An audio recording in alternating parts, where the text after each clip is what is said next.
Fantastic. All right, today is Tuesday, February 4th, 2025, the Zoning Board of Appeals, Town of Easton. My name is Ryan Cook, I'm the chair.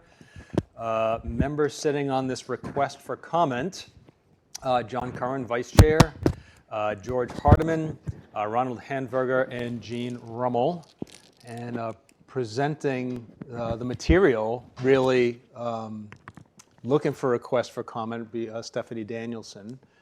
And I guess, Stephanie, whenever you're ready. Okay, so I'll introduce myself just for anyone who's in the listening later on. My name's Stephanie Danielson. I'm the Director of Planning and Economic Development for the Town of Easton. And the board is being requested for comments on a project that's being heard by the Planning and Zoning Board. The applicant has come for site plan review and also for a special permit. And it is for operation of a contractor yard at 642 Turnpike Street. The contractor is a landscaper. Mm-hmm. They provide landscaping services. They are planning on storing heavy equipment, the machinery that they use. Can you speak up? Yes. I'm a little hard of hearing. Yes, but I can. It will be fixed on Thursday. Okay, wow. Or maybe not with all the snow. No, I officially became old. So they're planning on operating a landscaper yard. There'll be heavy equipment that will be stored on site. They are also going to be operating kind of a manufacturing operation where they will process trees into firewood that they take off of the properties that they are servicing. Only firewood? Yes. There's no sawmill operation? It is not a sawmill operation, no. We have been told it is not a sawmill operation. And they have indicated, so they submitted their application and started the site plan review process with the planning board. And we learned through reading their application that they are planning on storing fuel and other like oil materials on site that will be used to fuel machinery that they are going to be using on site and their hand tools that they're going to be using off site, and that they are planning on having a fuel delivery truck come to the site to do the refueling on site of the large equipment. This is in the Aquifer Protection District, and storage of fuels or other materials on site or use of those materials on site is not allowed in the Aquifer Protection District except by special permit. And the special permit specifically requires comments from the Zoning Board of Appeals, the Water Division, the DPW, the Board of Health, and the building inspector. So that is why we're here tonight, asking the board for comments. No, if you want me interrupting, because no one will let you talk and then ask questions, but what is meant by comments? So when, I will give an example. When the Board of Appeals has a project before them, has an application for a variance or a special permit, we seek, the department seeks comments from the planning board, the building inspector, the conservation agent, and the DPW health. And the type of comments can be concerns you have, questions you have about the project, or whether you're in support of it. So now, is this, and the only reason I'm trying to understand, because obviously it's something that would need a special permit and they would have to come before the board anyway. Why not come before the board? Why do a comment? The special permit is by the Planning and Zoning Board. Okay, all right. Yes. Gotcha. Yep. So, and I was explaining, I mean, part of the reason we're here tonight is because you meet once a month. The Planning Board is meeting on this again on the 18th. and thought maybe we could get at least initial comments from the board. And I have several. Suzanne included a copy of my draft staff report in your binders. I have a lot of questions that I need answered before I can make any recommendations to the planning board related to the storage and usage. If you look on, so it's the second page. And as I was sitting here earlier, I started adding even more comments that I have. But basically, we're being told that this area up here, that rectangular area, if you can see the hand? This line right here is a mountable berm. The trucks are going to be stored, the heavy equipment's going to be stored here. And it is unclear fully to me. They're planning on refueling this equipment on site. They are going to have a fueling truck come in to fuel up equipment as well as the machinery. They refer to it as equipment. I'm referring to it as machinery. It's the large vehicles. And I believe in one of the meetings that they indicated that they might be fueling in this area. They also plan on doing fueling in the building that will be on site. The building will be where they store the smaller equipment that they use in their landscaping operation. So probably items like weed whackers, chainsaws, those type of things. The application and the presentation that was given to the board so far has not provided a lot of details on exactly where the smaller quantities of fuel are going to be stored. We understand that there's going to be stored inside the garage.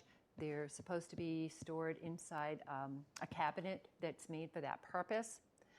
But that's all we really know at this moment in time. We haven't received full information on the training that personnel will receive on spill prevention and spill response. We don't know a lot about the fueling truck and how that is equipped. They do give kind of a general description and that they have trained personnel that are trained in spill response. I want to know that they're also trained in spill prevention. And then it appears that there is a drain that will be draining to a tight tank that may be for any material that's released on site. So more information. What kind of tank? A tight tank. TIGHT? Yes, correct. So it's a tape. Instead of a loose tank, It's not a cement tank. It is. Well, a there's no non-porous- outflow of it. It there's has to no- be pumped. Yeah. Yeah. And this would separate the petroleum from the water? We need an explanation of that. And that's one of, and that's one of the questions that I have. So again, I'm sharing with you what I have for questions and expect answers to. And I think you folks may have some as well.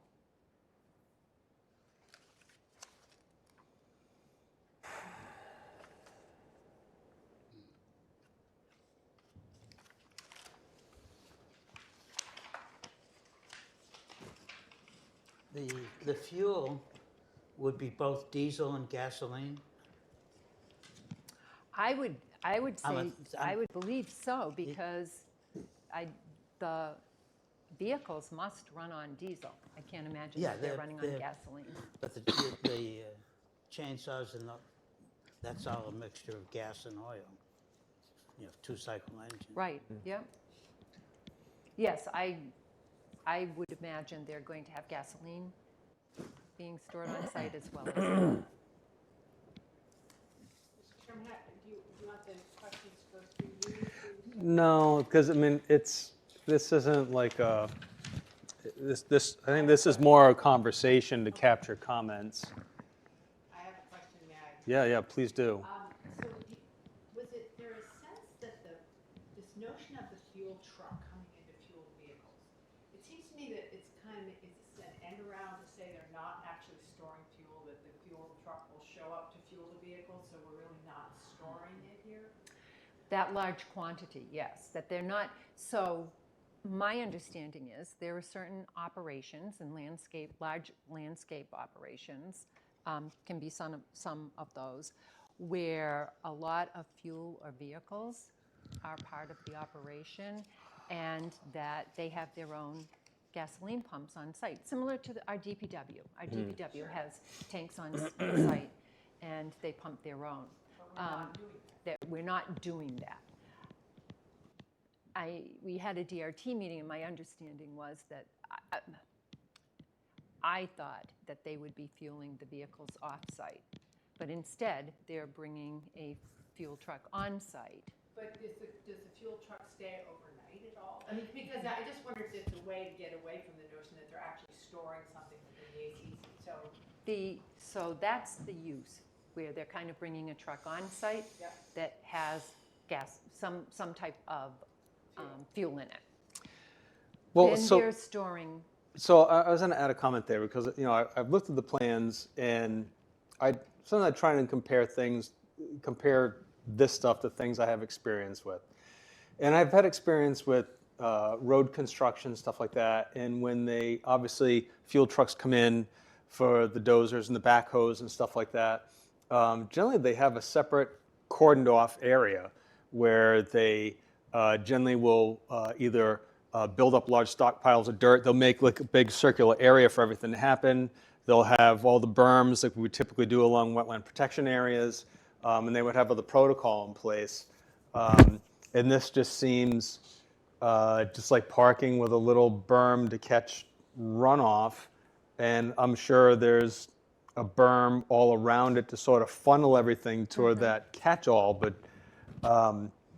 it just seems, obviously, you got engineers looking at this to try and do things, but it would just seem like construction sites that I've been involved with, the protections for spill of fuels is much greater than this is. Then there's no detail. There's no detail here. Right. And you're exactly right.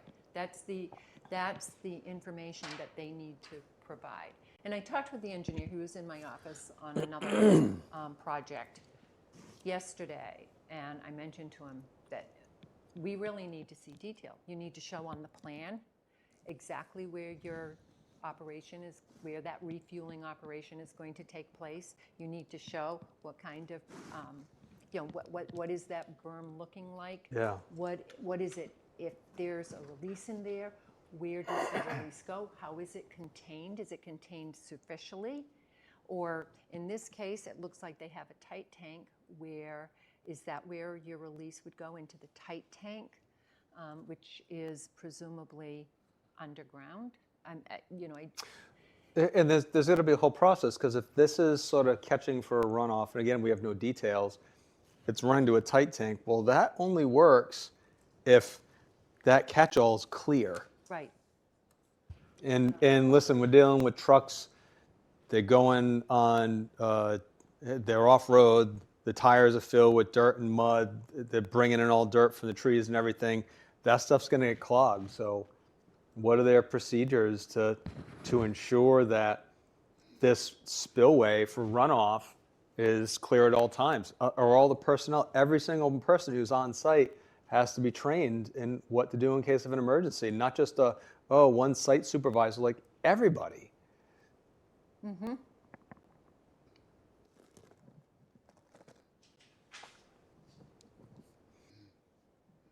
God, why do these types of businesses always want to park themselves next to our water supply? Well, Because it's zoned industrial. I had a couple of questions about that, if Ryan, if you're done. Yeah, please, just everybody, as things Yeah, come I up. just didn't want to start jumping in on anybody. So this aquifer, does it somehow feed into the town drinking system? Well, that's why it's designated as an Right. aquifer protection Okay. district. So it does ultimately, the groundwater flow would go from this area in particular towards one of the drinking wells, or several of them perhaps. I don't know if this is really relevant or not, but this is right on the border of Easton and West Bridgewater. Are they Rainham. being I thought it was West Bridgewater. They would be notified of the special permit. Okay. I'm not sure if it's directly relevant to why we're here, but it just struck me as odd that the back end of that property is right on the border between the two towns. I thought it was West Bridgewater, but maybe it's Raynham. I think you're correct. West Bridgewater is to the west. I know that sounds, but. Is it to the west or to the east? East. I'm Okay. sorry. No, that's all right. So then Too many Bridgewaters.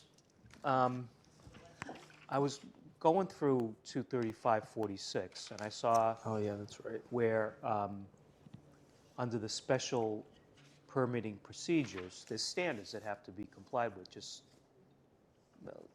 and as there are in other circumstances.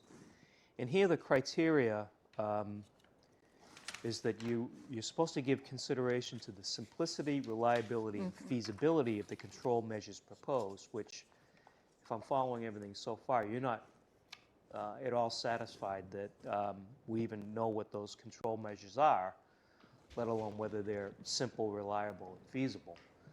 And then the second standard is the degree and threat to the water quality which would result if the control measures fail.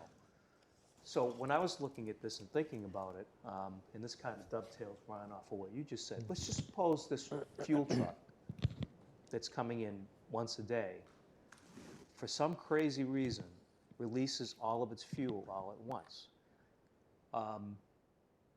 Is the proposed system going to be able to basically capture all of that spilled fuel? I mean, I know it sounds like a 1 in a million thing, but on the other hand, nobody thought a helicopter and a plane were going to fly into each other over the Potomac River. And particularly because this is an aquifer district and it does have such a potentially impactful effect on the town water supply, I would imagine that part of the control measures have to account for the fact that this fuel truck could potentially release hundreds of gallons of fuel. And what happens in that event, as unlikely as it might be?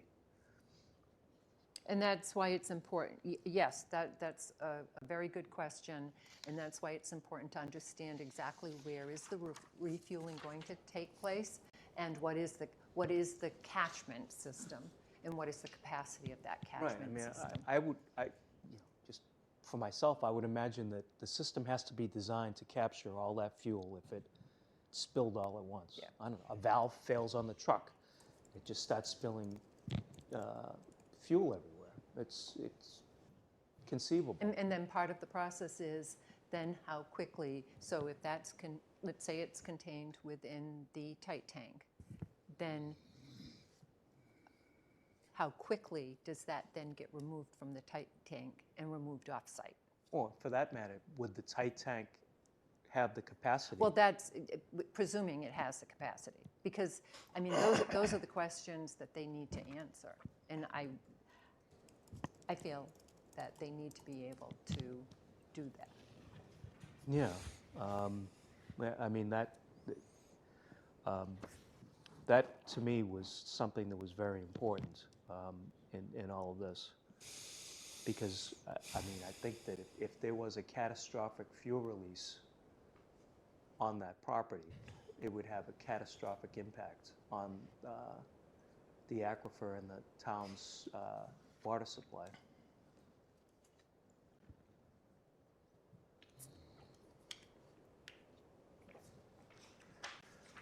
Do you know if there will be maintenance of the vehicles on site?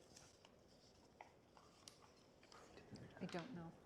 And that's So the I would question. think, I mean, because we were talking about other things, solvents, other hydraulic fluid, oil.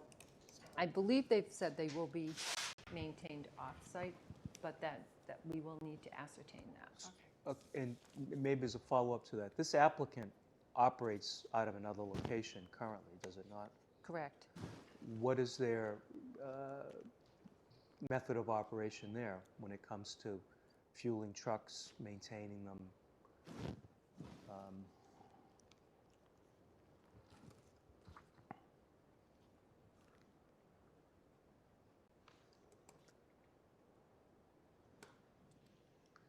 Man, I just feel like it's one thing if you're talking about having a sufficient amount of fuel on premises to fuel up chainsaws and whatnot, but I've seen those trucks driving around. They're big rigs. They are. And if they're bringing in one fuel truck a day to fuel 8 trucks, that's a tremendous amount of fuel.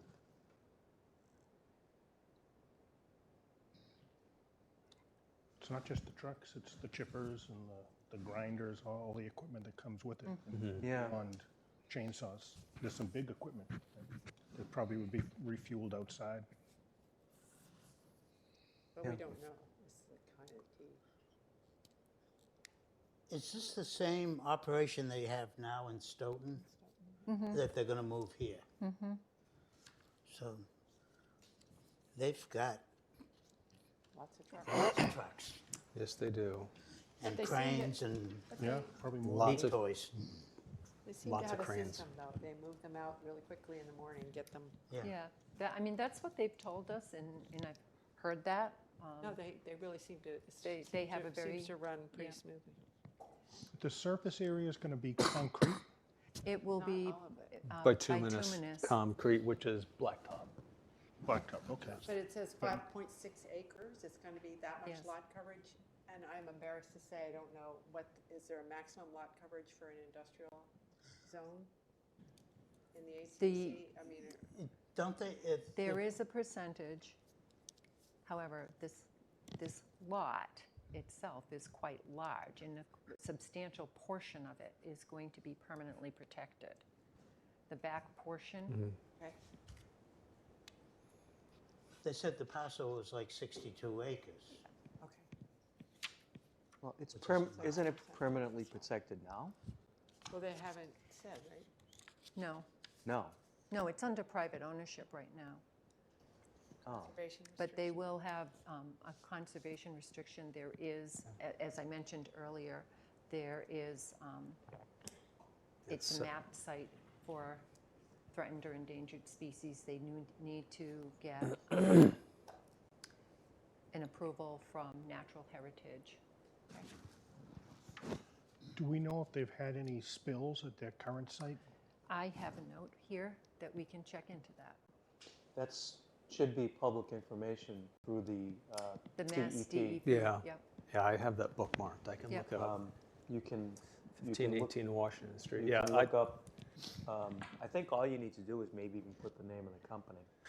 You Bill- can search by address. I searched by address. So it should have response actions, and by the way, I mean, I just know this. If you have a release of fuel of 10 gallons or more, you have an automatic obligation to report it to the DEP. I don't know if that factors into the training or whatever, but somebody there needs to know that that has to be done.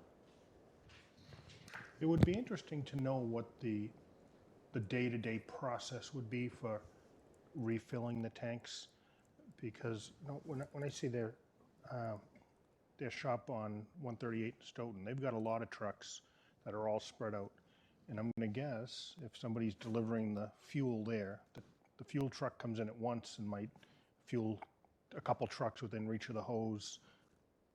The driver gets back in, moves his truck 40 feet down, fills the trucks that are parked there, because it's probably after hours, after the drivers have all gone home.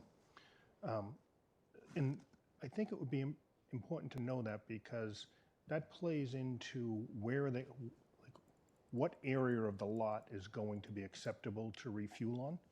Because if they're refueling wherever they happen to be parked, then the entire lot is of concern. The berms around the entire lot are of concern. And a couple other issues, like if it's asphalt, right? So it's porous, so there's gonna be some spills.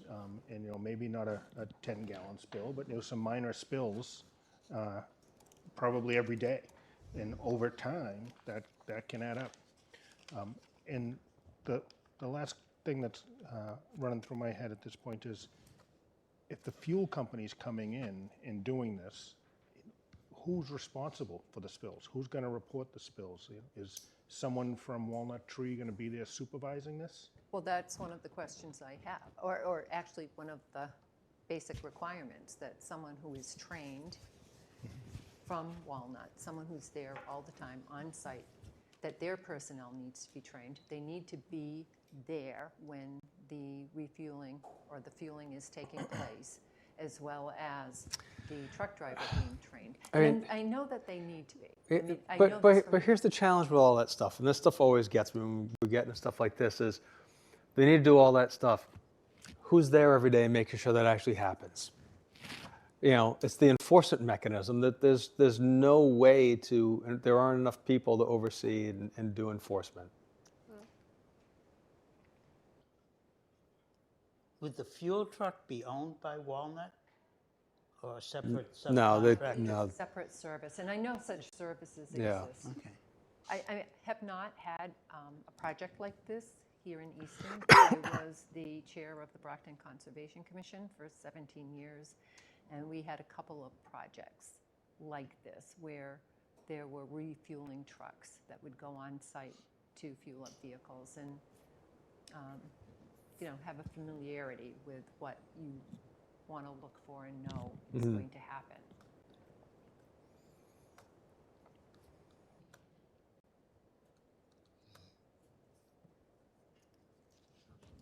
This is new to me.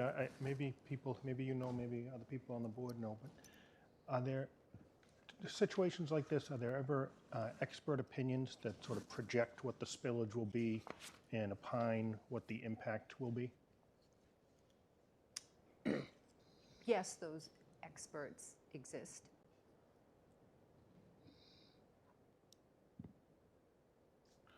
It's hard for me to say, okay, I anticipate there'll be spillage, but what does that mean?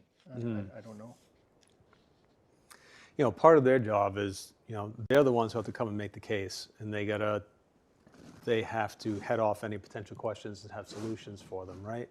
So part of that would be, average operation like this, there's going to be spillage. What is the average spillage over the course of a year? How is it handled, et cetera, et cetera? Like, there's got to be a way of handling that. There just has to be. And, for them to do it, bituminous concrete, and not that that's cheap, but it's a heck of a lot cheaper than making it all be required to be concrete.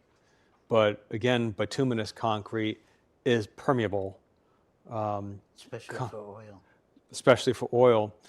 Concrete is also permeable, much less permeable on something like this. And again, because it's near our water supply, if it gets through, like you just want to make sure that the chance of just a small spill becoming a problem. I mean, they say they drop 50 gallons of diesel, and they don't happen to be in that specific containment area. That is 100% seeping through bituminous concrete. No ifs, ands, or buts about it.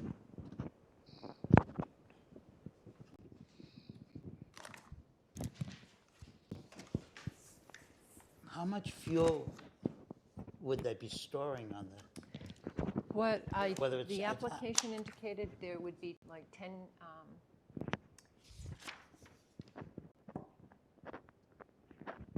going to get it wrong, 10 Cabinets? containers of Probably 5 5 gallons. gallons each. Well, plus they go through a lot of hydraulics with that equipment. Oh, with their cranes and everything yeah. else, yeah. I mean, that's, the other stuff is for all their saws and stuff, so those are getting loaded in trucks and going off site. And the spillage that would happen with the chainsaw would be on the client's Yeah, and site that's mostly. gonna be so small. Yeah. I mean, I've probably spilled that over the, I shouldn't tell anybody, on my driveway, filling up my lawnmower. Big lawnmower. So, but it's mostly the fueling operations is the bigger one, because you're coming in with a large truck. Excuse me one second, but in the PMP consulting, the civil engineers, it does say, again, I've seen a couple references to refueling in the garage. I know you Yes. talked about, we've had some scenarios that envisioned a truck driving around like at an airport or something, but it says typically a licensed inspected fueling truck will come to the property to fill the equipment in the garage, which is equipped with a floor trap double wall containment. Yeah. Or with the exterior containment area. Right. But that, and my question there, I don't know if, I thought I was working with my own laptop. I could easily make this.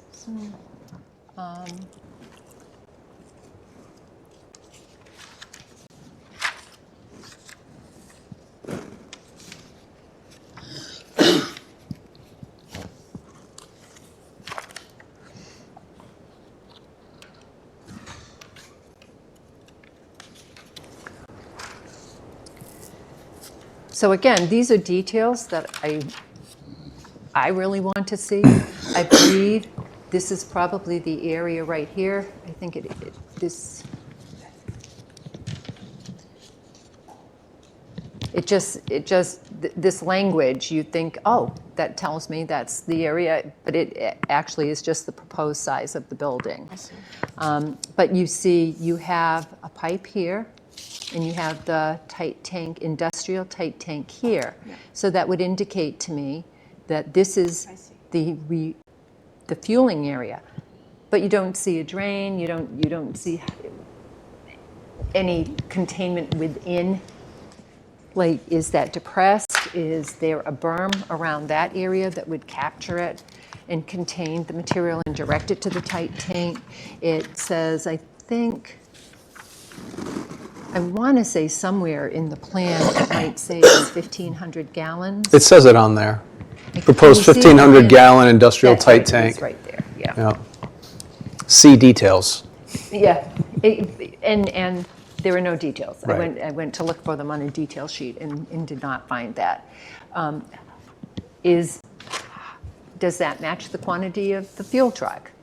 Because I think the likelihood that a fuel truck is going to come in and just release fuel is very unlikely. Not that it could never happen, but very unlikely. It's more that during the fueling operation itself, something goes awry and fuel starts spilling uncontrolled. I thought you said earlier that they reserved the right to refuel the trucks up at the top. I believe they also, and this came from my conversation, well, when they were first talking at the planning board, because I didn't know what this berm was when I was looking at the plan originally. So what was this for? And it's only right there. So it sounded, when I was talking with Mr. Jacobs yesterday, that they may be fueling equipment up in this area as well. So again, that raises a lot of questions. If you're fueling up there, you need the same level of protection as you would be if you're fueling in the garage. They must have more than 8 trucks. They have more than 8 trucks. They've got like Clearly 30 more, I mean, plus. Well, this is 28 20, trucks. I think there are 25 stalls. I don't know, you mentioned the number 8 before, and I was, No, that was just the There were capacity of 52 that employees, garage. they I said. thought it had 8 bays. right, the garage, yeah. This question may be out there, but what type of insurance they require to carry? I don't know the answer to that. If there's a spill, they just throw their hands in the air and go, "Sorry, Town of Easton." Well, yeah.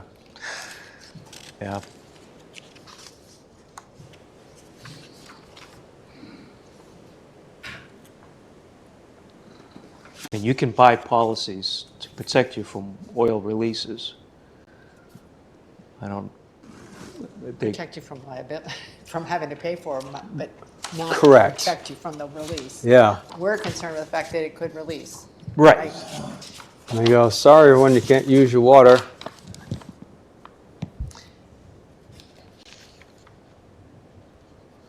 well, I think you can get protection against liability, but it could be very expensive.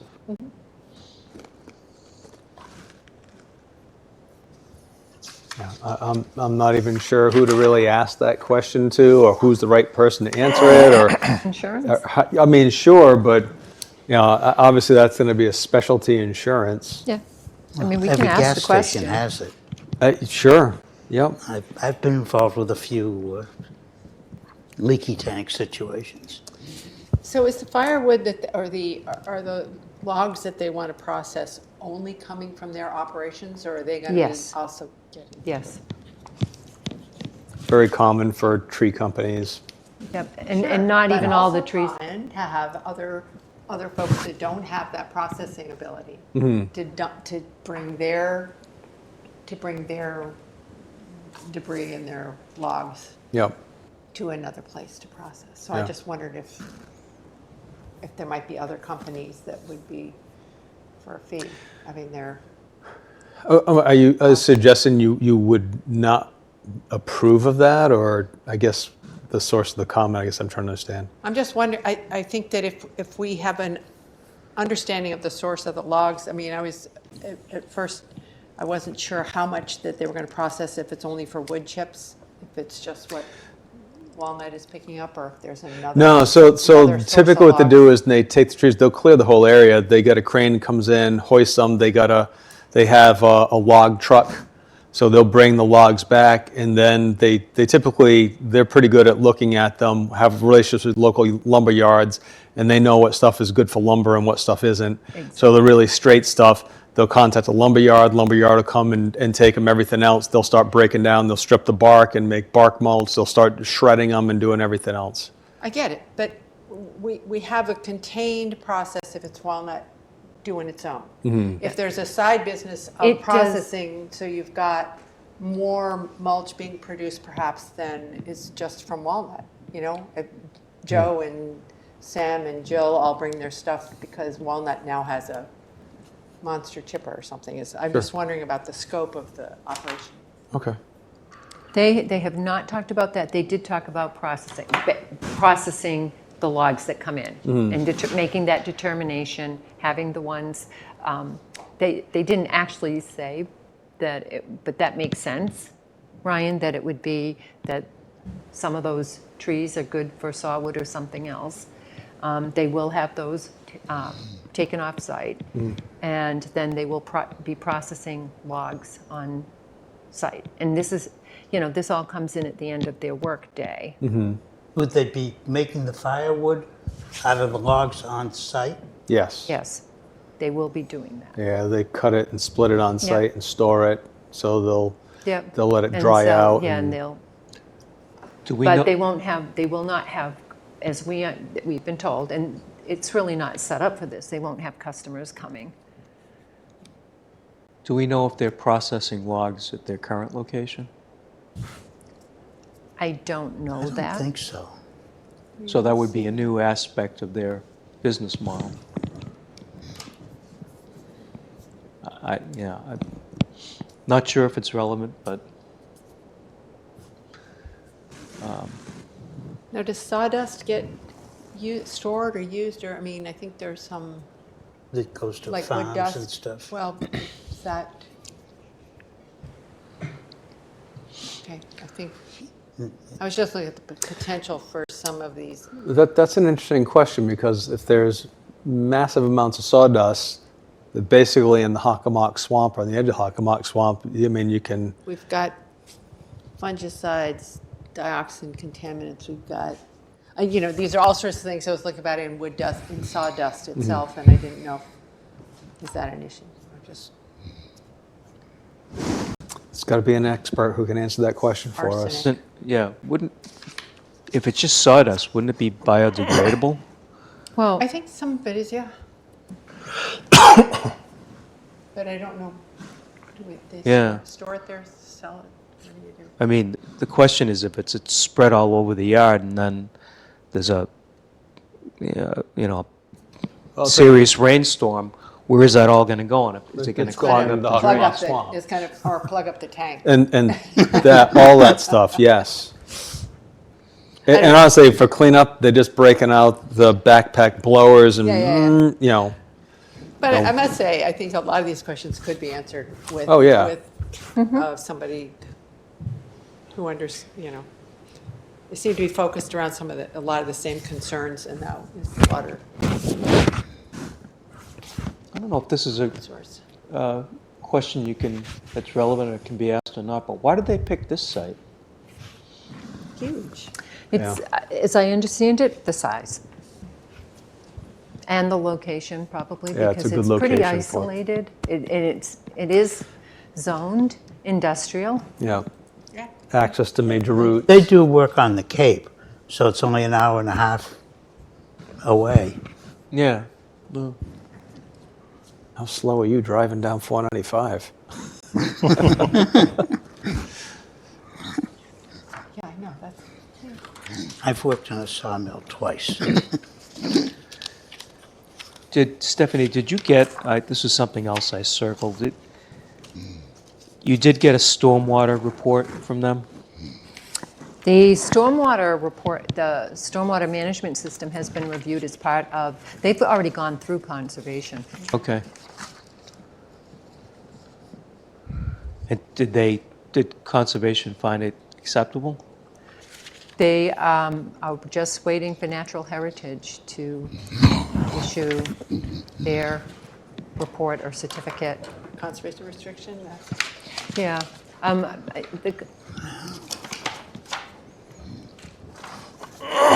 Oh, and something else I circled here, the documents, under the heading Documents Reviewed, there was a supplemental drainage calculations for this other landscaping company in Easton.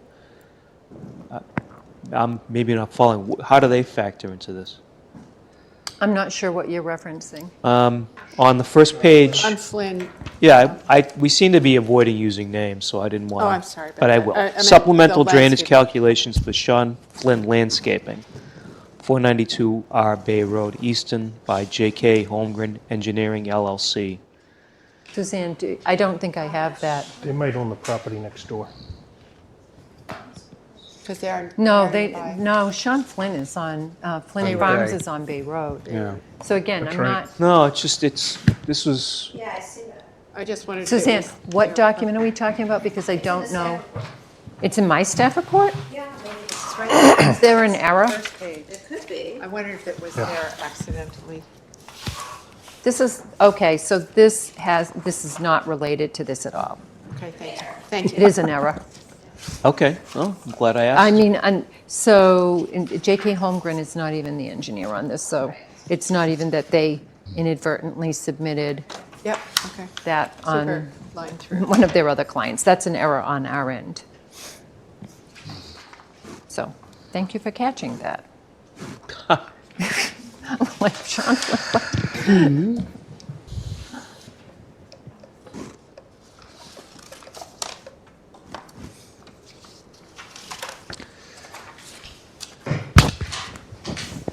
Well, Mr. Chairman, do you think it's possible without this information that it seems is so important to the planning board, that the zoning board of appeals, that this committee is in a position to make even a recommendation at this I mean, stage? Or do we and this need is more? recommendation is saying yes or no, Or- like yes or no, yeah, this looks good, or, So you've provided a lot of questions, which I take as comments. These are all things that need to be answered.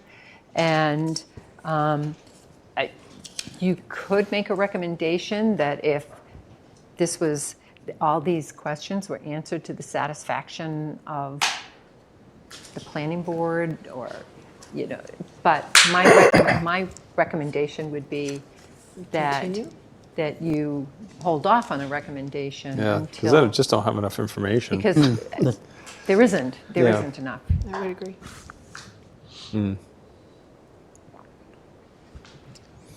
So then my question would be, would we continue the, or is there a point at which the planning board is going to get some of this information, these questions answered? My That would come back recommendation to the the board, ZBA? if they don't get answers to these questions, I don't think that they can make a decision either. I think these are important questions. You folks have put a fine point on a lot of my concerns, so I think this was really useful and helpful. I don't know that they're going to have all the answers by the 18th. Okay. So if they don't, when are your regularly scheduled meetings?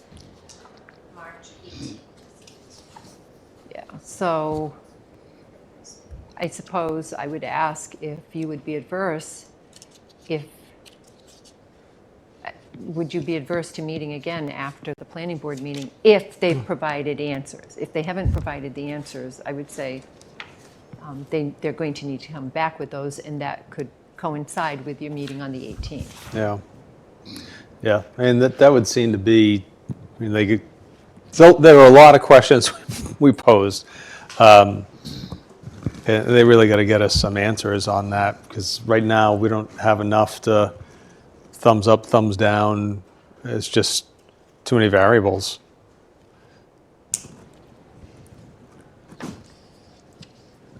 So I guess we would be, and again, I haven't done a request for comment before. Do we, at this point, do we continue to the next meeting for them to be able to provide answers to those? How does that work? I think what you could probably do is say, we look forward to hearing what the applicant's responses are, and being given an opportunity to comment again at that point in time. Good idea. Okay. Do we have to make a motion, or? I don't know. Suzanne, I'm looking at you as the expert. I don't think So- you need to make a motion. Okay. It's not a hearing. It's, Right, but- that's why it's different. That's why I'm like, And you all how do I concur. handle this? If you all concur, that makes sense, then Yeah. I think that, I concur. I definitely concur. Yeah, It's not a hearing. correct. right. We're on the same page on that. Okay. So I guess, does anyone else have any questions, or? I don't think I do. So may I suggest, if anyone does, just email it to me. You don't copy it because we don't want to be outside of, but just right. email it to me, and I can incorporate it. And again, this has been very helpful. Thank you. Oh, Thank you. All right. Guess we can get on to some actual business. The meeting minutes, everybody had a chance to review the meeting minutes yes. from November. You too. Anybody want to make a motion? I'll move to approve the meeting minutes from the November 12th, 2024 meeting. I'll second it. All right, we have a first and a second. Any discussion? Seeing none, we'll just do a hand vote. All those in favor? That is a 5-0. Next meeting is the 18th. I'll entertain a motion to adjourn. Motion. Mr. Hardeman, Second. second by Mr. Hamburger. All those in favor? Thank you, everyone. Thank you, Stephanie.